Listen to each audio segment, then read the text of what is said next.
আসসালামু আলাইকুম guys, welcome to my another video. আজকের ভিডিওতে আপনাদের সাথে শেয়ার করব মিষ্টি কুমড়ার খুব মজাদার একটি রেসিপি। আমাদের মধ্যে অনেকেরই মিষ্টি কুমড়া খেতে ভালো লাগে না, বিশেষ করে বাচ্চারা এটা খেতে পছন্দ করে না। আমার আজকের রেসিপিটি ফলো করে যদি আপনারা রান্না করেন তাহলে অবশ্যই বাসায় বাচ্চারা সহ সবাই চেটেপুটে খাবে। তো চলুন দেরি না করে শুরু করা যাক আজকের ভিডিও। প্রথমে আমি পাতিলে সয়াবিন তেল দিয়ে দিচ্ছি। এবার এর মধ্যে সামান্য পরিমাণের হলুদ গুঁড়ো ও সামান্য পরিমাণের লবণ দিয়ে দিচ্ছি। এবার এটাকে ভালো করে মিক্স করে এর মধ্যে মিষ্টি কুমড়াগুলো একে একে সবগুলো দিয়ে দিব। সবগুলো দিয়ে দিয়েছি। এবার এটাকে একটু হালকা করে ভেজে নিতে হবে। দেখুন প্রায় ভাজা হয়ে গেছে। এবার একটু একটু করে তুলে নেব।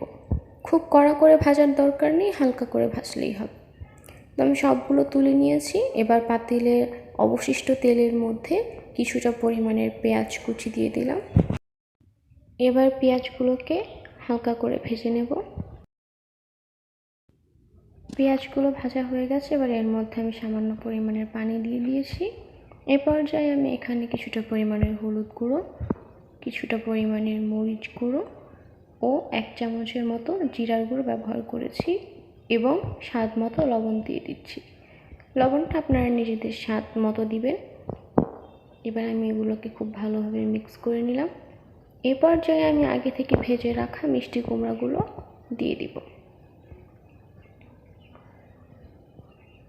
এবার মিষ্টি কুমড়াগুলোকে মশলার সাথে খুব ভালোভাবে কষিয়ে নিতে হবে।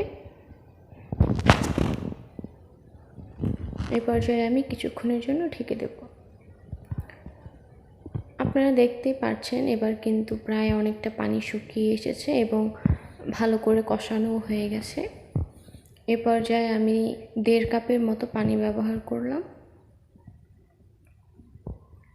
এবার একটু নাড়াচাড়া দিয়ে আবারও ঢেকে দেব। এই পর্যায়ে প্রায় সেদ্ধ হয়ে গেছে মিষ্টি কুমড়াগুলো। তো এবার এর মধ্যে আমি 1/2 চামচের মতো চিনি অ্যাড করছি ও কয়েকটা কাঁচামরিচ ওপর দিয়ে দিচ্ছি। এবার আমি আবারও কিছুক্ষণের জন্য ঢেকে দেব।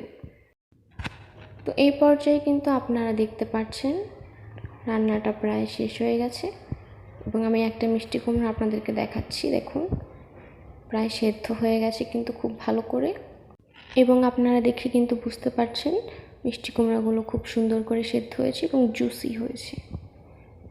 তো এই পর্যায়ে আমি এটাকে একটা বাটির মধ্যে ঢেলে পরিবেশন করব।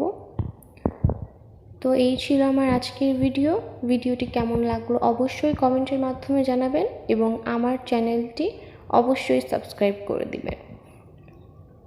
আপনাদের উৎসাহ পেলে এরকম আরও নতুন নতুন ভিডিও আপনাদের মাঝে উপস্থাপন করার চেষ্টা করব এবং ভিডিওটি অবশ্যই আপনার বন্ধু বা পরিবারের সাথে শেয়ার করবেন যাতে তারাও ভিডিওটি দেখে উপকৃত হয়। তো আজকের মতো বিদায় নিচ্ছি। আল্লাহ হাফেজ।